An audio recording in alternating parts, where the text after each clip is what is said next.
Bonsoir à tous, à la une de ce 19h, l'huile d'olive Made in Algérie au cœur du deuxième salon international de l'olive et des huiles d'olive ouvert ce mercredi. On s'intéresse ce soir à la qualité de cette huile algérienne et sa place sur un marché international très exigeant.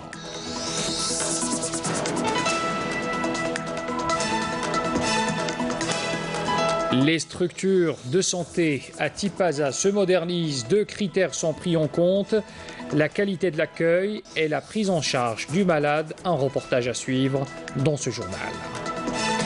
À découvrir ce soir également ce nouveau concept qui permet de valoriser la destination Algérie avec des éductours ou voyages de reconnaissance de sites touristiques en Algérie. Un circuit dans la ville d'El Oued a été proposé à des tours opérateurs étrangers.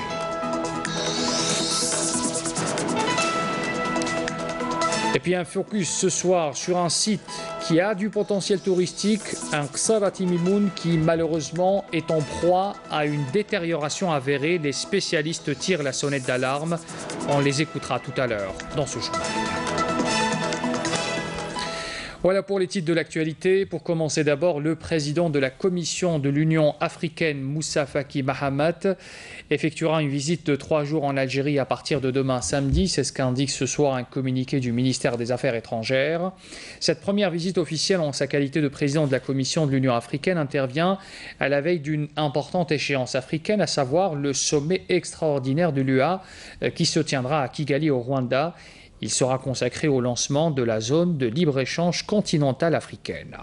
Et puis, au cours de cette visite, Moussa Faki Mahamat aura des entretiens, d'abord avec le ministre des Affaires étrangères, Abdelkader Messahel, sur l'ensemble des questions africaines inscrites à l'agenda de l'Union. Il sera également reçu par des hauts responsables algériens avec lesquels il échangera sur les questions africaines de l'heure et les perspectives du développement de la coopération avec l'Algérie. Dans l'actualité également, la ministre de la Solidarité nationale, de la Famille et de la Condition féminine, Rania Edalia, prendra part du 11 au 17 de ce mois aux travaux de la 62e session de la Commission de la Condition de la Femme des Nations Unies, qui sera consacrée au débat autour du thème « Défis et opportunités pour réaliser l'égalité des sexes et l'autonomisation des femmes et des filles rurales », et c'est au siège de l'Organisation des Nations Unies à New York, bien sûr, aux États-Unis. Et puis on revient justement sur l'événement économique de ce week-end. C'est le deuxième salon de l'olive et de l'huile d'olive qui se tient en ce moment à la SAFEX. Des dizaines d'exposants, ils sont près de 60, qui viennent présenter leurs produits. L'huile d'olive algérienne n'envie en rien aux produits venus d'ailleurs, sauf peut-être en matière de packaging. Et c'est un atout important si on l'espère exporter vers l'étranger. C'est une couverture d'Amal Bouarba.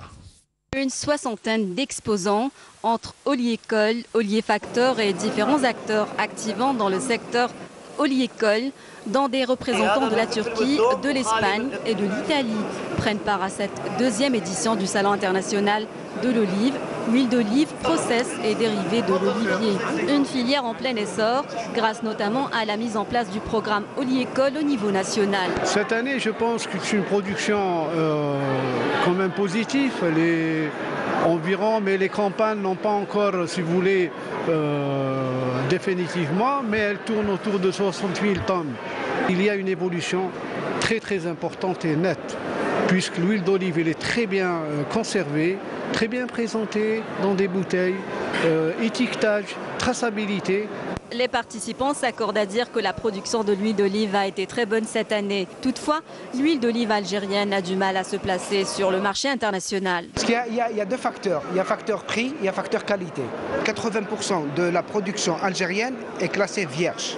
On ne peut pas faire de l'huile d'olive extra vierge et ça c'est un problème de mentalité et de coordination. L'huile d'olive, si elle reste au-delà de 24 heures, au-delà de 48 heures, elle commence à libérer ses acides et elle devient de l'huile d'olive un peu acide, c'est-à-dire dans la deuxième catégorie vierge. On exporte, mais sous le label l'huile d'olive vierge. Elle est moins chère. On a exporté en Europe, en Afrique et en Asie, Moyen-Orient. On n'a pas eu les infrastructures pour l'exportation, on n'a pas eu des professionnels de nos métiers, on n'a pas eu des gens qui savent faire le professionnalisme dans la filière. On a vraiment des olives de haute qualité, mais pour le moment, quelques processus, c'est des processus de la trituration des olives. Il est donc question de répondre aux normes internationales. Les mesures sont draconiennes au niveau international. Et l'Algérie, il faudrait que, je pense, son laboratoire d'analyse, très approfondi, il ne s'agit pas d'avoir 2 analyses à 3, c'est encore beaucoup plus que ça. Donc il y a un laboratoire accrédité qui fera justement, on va l'avoir d'ici, je dirais quelques mois, une année, pas plus. Ce laboratoire nous servira beaucoup plus de protéger la production sur le plan international quand il s'agit de l'exportation. Les professionnels du secteur misent ainsi sur l'exportation de l'huile d'olive algérienne. Actuellement, le ministère de l'Agriculture est en train d'accélérer le processus de mise en place d'interprofessions au niveau national qui se chargera de mettre en synergie les acteurs de la filière. Il y a les producteurs d'huile d'olive, mais il y a aussi des producteurs qui s'occupent des déchets des olives. À Sétif, par exemple, une nouvelle unité de production pas comme les autres vient de voir le jour. Cette unité s'est lancée dans la transformation des déchets engendrés par la production d'huile d'olive, une opération très fructueuse car elle permet d'atteindre 3 niveaux de production. Plus de détails avec Jazia Bayou. Partant du principe que rien ne se jette, tout se transforme, cette nouvelle unité qui se trouve à Sétif assure la transformation des déchets engendrés par la production d'huile d'olive en matière productive. Alors que certains se débarrassent de ces déchets dans la nature, d'autres personnes conscientes de leur valeur ajoutée essaient d'en faire quelque chose. L'idée nous est venue après l'installation d'un pressoir d'huile d'olive. Les déchets se sont tellement entassés que nous avons pensé à cette idée de recyclage. Il s'agit d'enlever tous les déchets pour avoir une pâte sans résidus.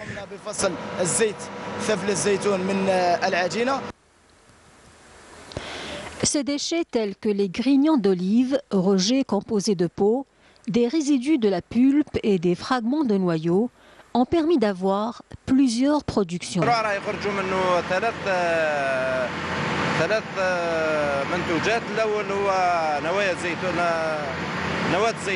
Ce projet nous a permis d'avoir 3 sortes de production. L'une d'elles est utilisée dans les chauffages domestiques et industriels. La deuxième production concerne les produits cosmétiques. Et la troisième, le fourrage pour servir à l'alimentation du bétail.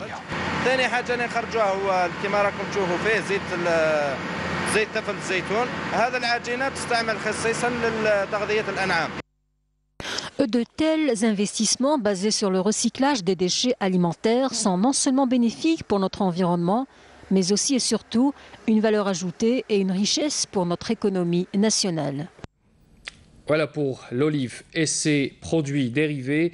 On passe à autre chose à présent. On va à Tipaza pour parler de ces nouveaux établissements hospitaliers qui viennent d'ouvrir leurs portes. Ce sont des structures hospitalières équipées qui comprennent plusieurs services. Elles permettent d'améliorer bien sûr les prestations sanitaires au niveau de la wilaya de Tipaza, mais aussi d'alléger la pression sur les autres centres hospitaliers de la région. Mounena Ouelhamoudi. D'une capacité d'accueil de 120 lits, le nouvel établissement hospitalier Abdelkader Tagzit dans la wilaya de Tipaza entre officiellement en service. Une structure à même de pallier le déficit en services médicaux et d'accompagner la demande croissante sur les services de santé.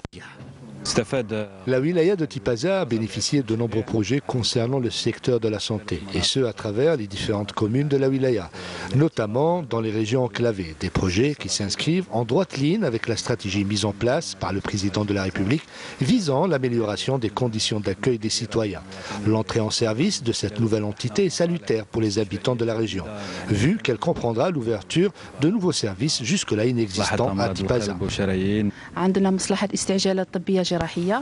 L'établissement comprend un service des urgences médicales, de cardiologie et de chirurgie générale, mais également un bloc opératoire doté d'équipements médicaux de dernière technologie et qui sera d'un grand apport pour les malades. L'hôpital est équipé de tout ce qu'il faut. En plus, le personnel est aux petits soins avec nous. Dans la daïra de Demous, une clinique des urgences médicales est également en cours de réalisation et dont les travaux seront parachevés prochainement. L'hôpital de Sidi Riles s'est vu doté, quant à lui, de plusieurs appareils de scanner et d'IRM, des acquis qui mettront fin au déplacement des malades pour les soins. Avant, on était contraint de se rendre chez les radiologues privés, mais à présent, nous avons tout ce qu'il faut dans cet hôpital public. J'ai récupéré, j'ai fait l'examen tout à fait normal. Nous avons commencé à accueillir des malades en provenance de plusieurs régions, car cet hôpital dispose des dernières technologies en matière d'exploration médicale. Dans la même wilaya, un autre établissement de psychiatrie a vu le jour. Cette nouvelle structure contribuera au développement d'une offre médicale de proximité, à l'amélioration de la qualité des soins et des conditions d'accueil et de prise en charge des patients. Une information à retenir ce soir, le paiement du coût du Hajj 2018 est estimé à 405 000 dinars algériens, c'est-à-dire 40 500 000 centimes, sans billet d'avion bien sûr, et ce paiement s'effectuera à partir du 18 de ce mois, c'est ce qu'annonce le ministère des Affaires religieuses et des Waqf dans un communiqué. Le paiement s'effectuera auprès des agents de la Banque d'Algérie à travers le territoire national. Le ministère avait relevé aussi que le prix du billet d'avion pour se rendre dans les lieux saints de l'islam est de 120 000 dinars, c'est-à-dire 12 millions de centimes, et dont la date de vente au niveau des agences d'Air Algérie sera fixée ultérieurement. Quant au coût global du Hajj, il est fixé à 525 000 dinars, 52 500 000 centimes, toujours selon la même source. Au sud-ouest de Médéa, c'est la chasse aux braconniers. Ces braconniers qui font beaucoup de mal à la faune locale. Une opération lancée par la direction des forêts de la wilaya, bien sûr, suite à plusieurs plaintes qui ont été déposées dans cette région. Mounena Ouelhamoudi. Nous sommes au sud-ouest de Médéa, précisément dans la réserve naturelle d'El Bouhiche, où une des patrouilles des services forestiers s'est rendue après avoir été informée de la présence de braconniers. عندكم رخصة تاع صيد بدون رخصة وعلى بالكم اللي الصيد ممنوع على بالكمش ما عندكمش معلومات ما عندكمش المهم اليوم رانا حررنا لكم مخالفة تاع منع الصيد اللي ممنوع فيها الصيد حرر محضر السماع وندير لكم محضر السماع. Avant, cette région était pleine de lièvres. En tant que gardien de cette réserve, on les voyait partout. Mais la chasse illégale de ces rongeurs a fait que leur nombre a considérablement baissé. Les braconniers, accompagnés de leurs slougis, pratiquent une chasse destructrice.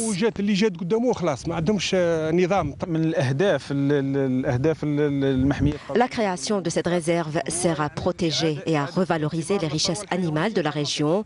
Les personnes autorisées à la chasse sont tenues de respecter cette richesse. Aussitôt, un procès-verbal est rédigé et les instruments de chasse sont confisqués. Dans la partie nord de cette réserve, une autre infraction a été enregistrée, cette fois-ci avec l'utilisation de fusils de chasse. Les services de la conservation des forêts Arsal Boukhari œuvrent à lutter contre le braconnage et ce à travers l'application stricte de la loi 0407 relative à la chasse et qui prévoit une amende allant de 50 000 à 100 000 dinars. Durant la nuit, à travers les nombreuses forêts que compte la wilaya de Médéa, la mission des services de la conservation des forêts devient rude. Dernièrement, les opérations de prospection ont fait état de 9 cas de chasse illégale. Les chasseurs seront poursuivis pour non-respect de la richesse animale.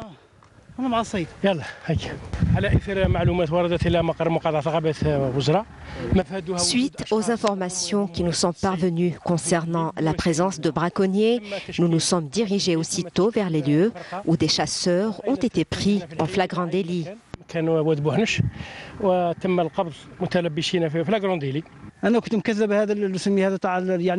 Sincèrement, je n'ai pas pris très au sérieux ces opérations de contrôle et je n'ai pas mesuré les conséquences de mon acte, qui était pour moi un simple loisir. Aujourd'hui, je reconnais mon tort et je m'engage à ne plus le reproduire. Perquisition, arrestation, confiscation et peine d'emprisonnement de 2 ans avec le paiement d'une amende de plus de 100 000 dinars. Des mesures coercitives prévues par la loi à l'encontre de toute personne portant atteinte au patrimoine naturel et cynégétique du pays. On apprend ce soir que 13 mines de confection artisanale et 2 cachettes contenant des quantités de munitions et des matières explosives ont été découvertes et détruites. C'était hier, jeudi, dans la wilaya de Bouira par un détachement de l'armée nationale populaire.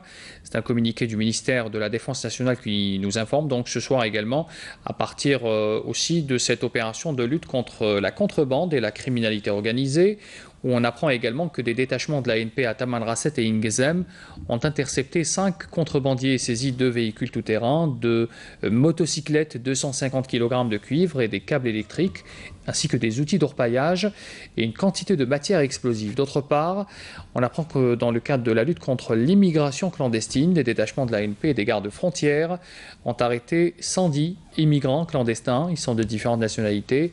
Ils ont été arrêtés à Tamanrasset, Adrar, Bachar, Tlemcen et à Ain Timouchent également. L'actualité à l'étranger avec 2 informations à retenir ce soir. D'abord la Syrie avec la situation concernant le couloir humanitaire et puis cette annonce surprise d'une rencontre éventuelle entre Donald Trump, le président américain, et le leader nord-coréen Kim Jong-un. On fait le point avec Amélia Mellala.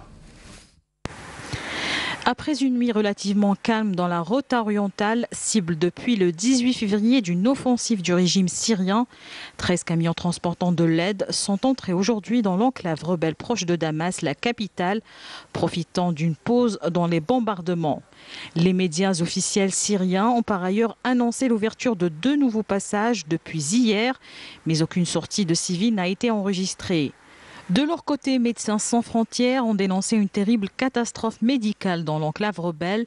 Les fournitures médicales sont extrêmement limitées. Les infrastructures médicales ont été également frappées par des bombardements. Selon un nouveau bilan de l'Observatoire syrien des droits de l'homme, 24 personnes ont été tuées dans des bombardements jeudi, alourdissant ainsi le bilan de cette nouvelle offensive à plus de 923 morts. Le président américain Donald Trump a répondu positivement à une proposition du leader nord-coréen Kim Jong-un. Une entrevue qui pourrait avoir lieu d'ici fin mai. Une annonce spectaculaire après des mois de haute tension entre les 2 pays. La Maison-Blanche a toutefois annoncé que les sanctions actuellement en place demeurent d'actualité et qu'il faut maintenir une pression maximale. Kim Jong-un s'est engagé de son côté à œuvrer à limiter les armes nucléaires dans la péninsule coréenne et à s'abstenir de tout nouveau test nucléaire ou de missiles, selon les dires de son conseiller à la sécurité.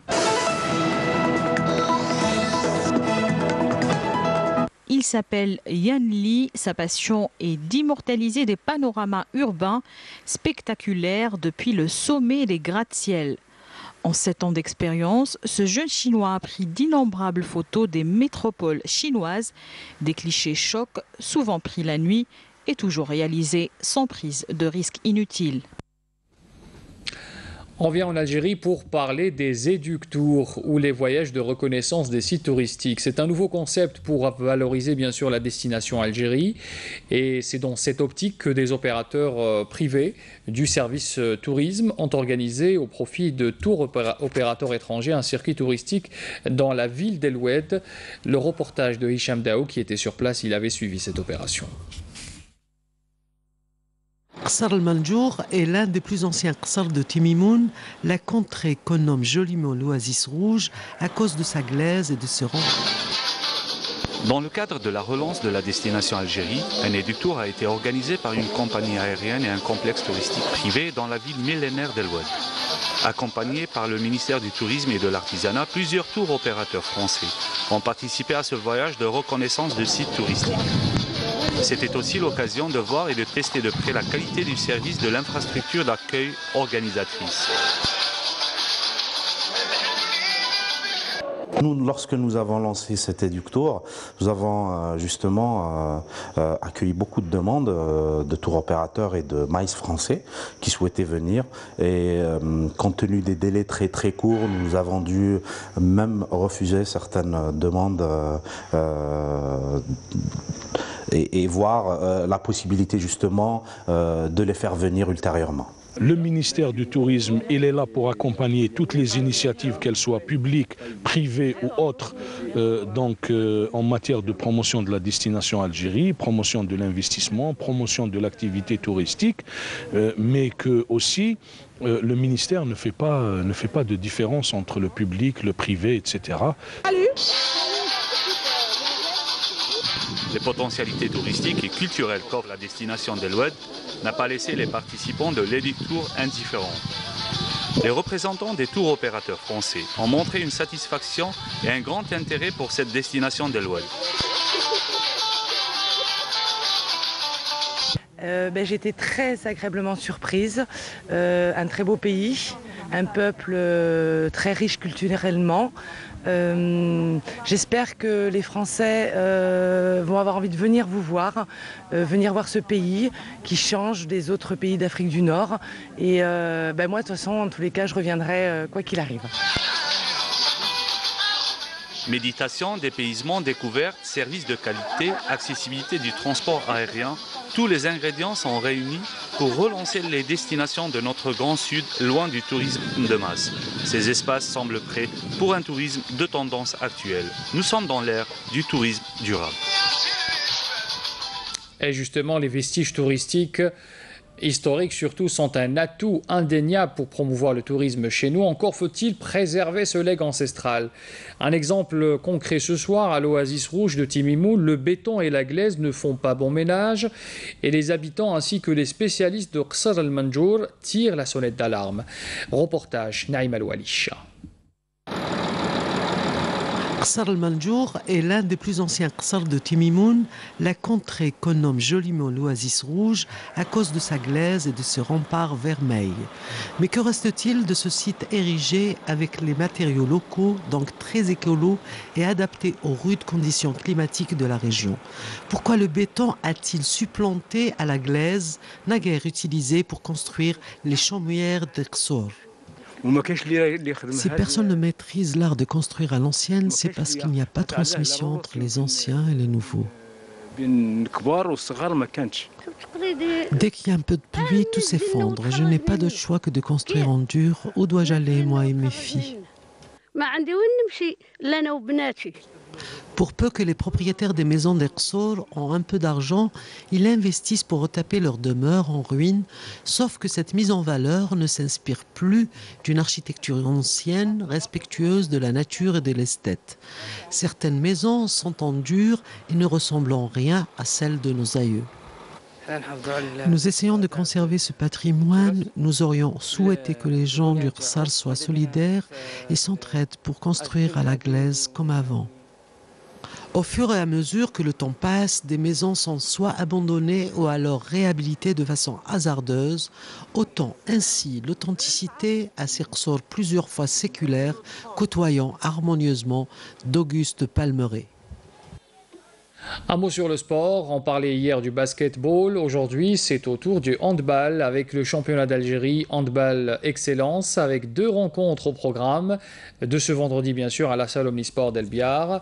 D'abord dans cette première confrontation qui a vu une opposition entre le HBC El Biar et le GS Pétrolier et ce sont les pétroliers qui se sont imposés avec 8 buts d'écart, 28-20. Ils consolident ainsi leur place de leader.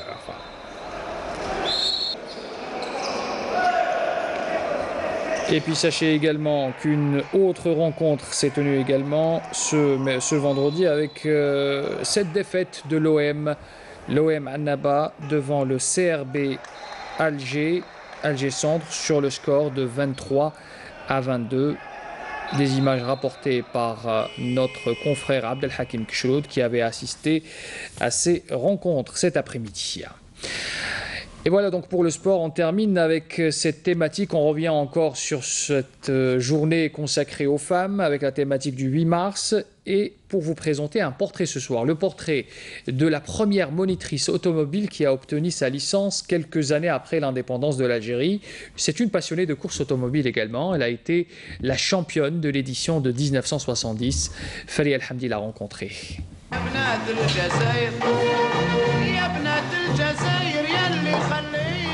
Dynamique, sympathique et surtout passionnée d'automobile. Elle, c'est Madame Maziri, née Kortobi Daouch, la première femme algérienne ayant obtenu le diplôme de monitrice automobile en 1967. Une passion qu'elle a héritée de son père et qu'elle partage aussi avec ses enfants. Sa première grande victoire remonte à l'édition 1970, où elle remporte la première place. Pour avoir la licence, d'ailleurs c'est mon mari qui me l'a fait, avant qu'il me demande.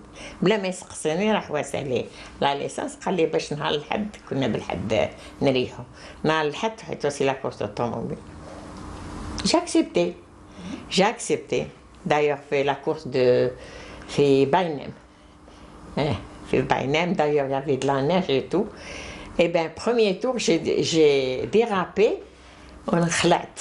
حبت الثلج هذه. بعد عاود طلعت j'ai démarré رحت. On était 16 candidats. 16 parmi les 16 nous 3 des femmes. جوج رميات وانايا. الحمد لله يا ربي. La coupe. C'était la coupe des dames. Mais ma mère, elle connaissait, elle faisait de la mécanique avec mon père, elle conduisait, c'était elle qui conduisait tout le temps. Il l'obligeait à conduire pour qu'il se repose. Et donc, elle faisait de la mécanique, pas mal de choses. Il faut qu'elle soit prudente, parce que j'ai mon grand garçon, il a toujours peur.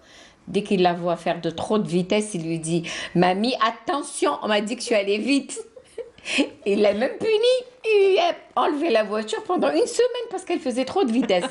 Nous, on a peur pour elle. Même si elle conduit très bien, mais on a toujours peur. Oui. Parce qu'un accident, c'est un accident.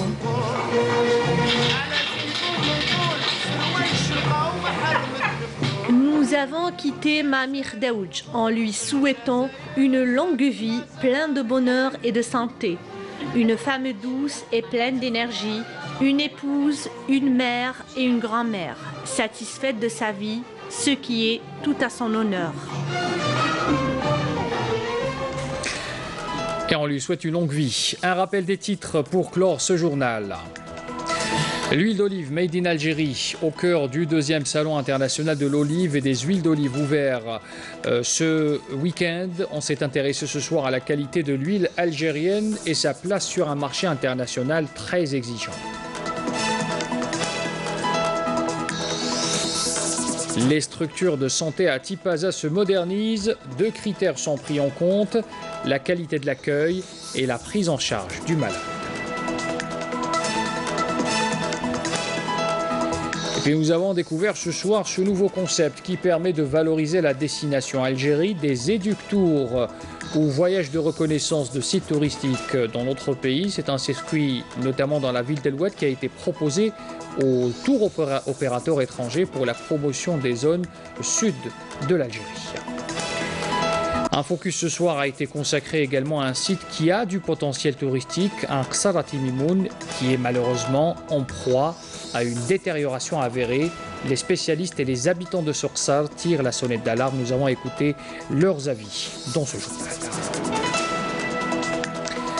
Voilà, c'est la fin de cette édition. Merci de l'avoir suivi. Très bonne soirée à tous. Demain pour l'info, retrouvez Amina Zahouf à midi. Je vous donne rendez-vous à 19h. Très bonne soirée à tous. Au revoir.